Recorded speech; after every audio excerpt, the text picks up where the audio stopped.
My Weird School 5, Miss Mole is Off the Wall, written by Dan Gutman, pictures by Jim Pollock. Chapter 11, Grown-ups are weird. Recess is the best time of the day because that's when we get to go out on the playground while the teachers do all the boring things grown-ups do when kids aren't around. Lately, Andrea was practicing her juggling during recess. She put on her dumb show, and the kids in the other classes would gather around and watch, like she was famous or something. But today, Andrea wasn't juggling. She and Emily were just sitting on the monkey balls looking all serious, like the world was about to end. Me and Michael and Ryan couldn't resist going over to bug them. "What's the matter with you?" I asked Andrea. "Did you set your house on fire while you were juggling?" "No," she said. "We're worried about Miss Mole." "What about her?" asked Ryan. "We're afraid she might die," Emily said. "What?" I said. "You are nuts. All she did was break her leg." "Miss Mole is a quarter of a century old," Andrea said. "That's like ancient. Older ladies aren't supposed to run around and jump up and down and play games all the time.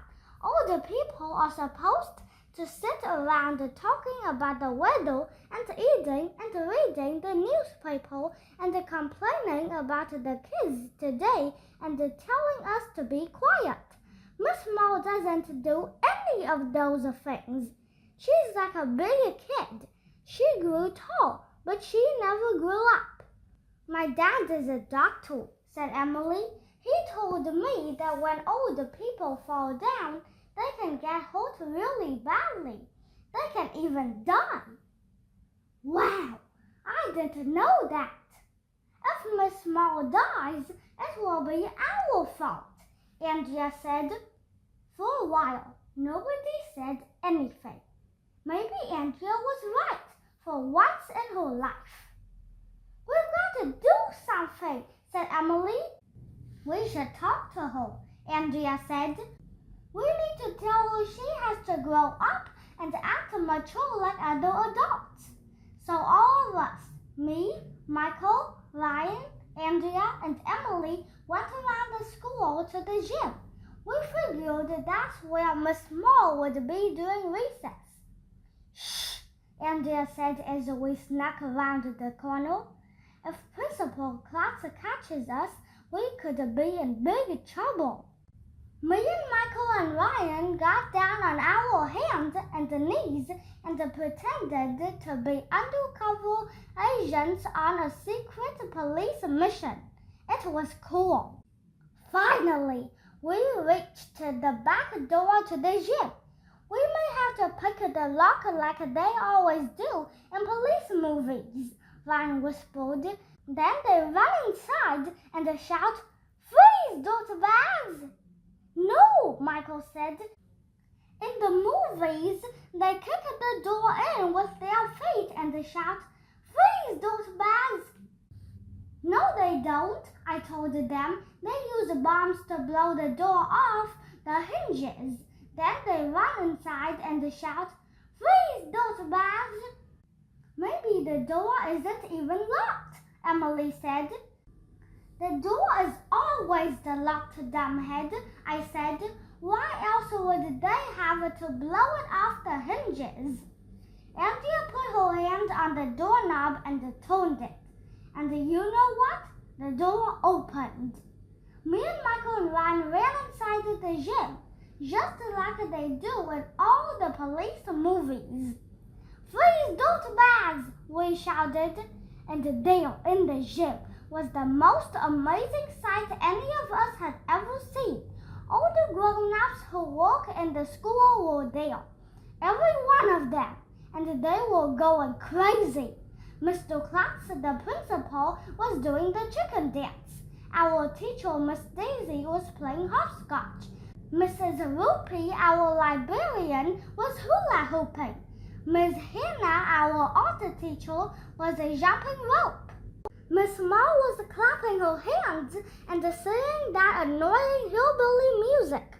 All the other teachers were doing the limbo and other equally weird stuff. They all stopped what they were doing and stared at me and Michael and Ryan. "What are you doing here, boys?" Miss Mall asked. I looked at Ryan and Michael.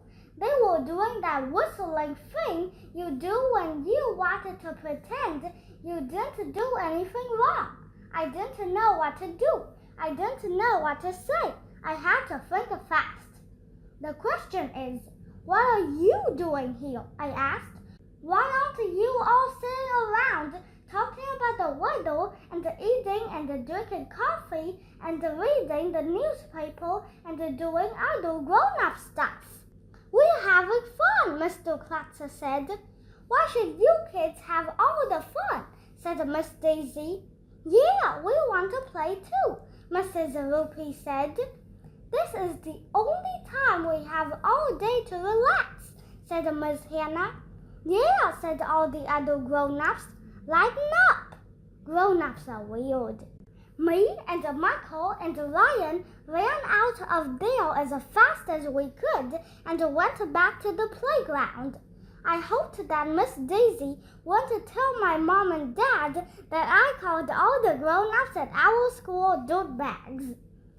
Back on the playground, we decided that Miss Mall really does have a serious problem, and now it's spreading to all the other teachers. Somehow, we're gonna have to think of a way to make Miss Mall grow up and act mature and boring like a normal adult. But it won't be easy.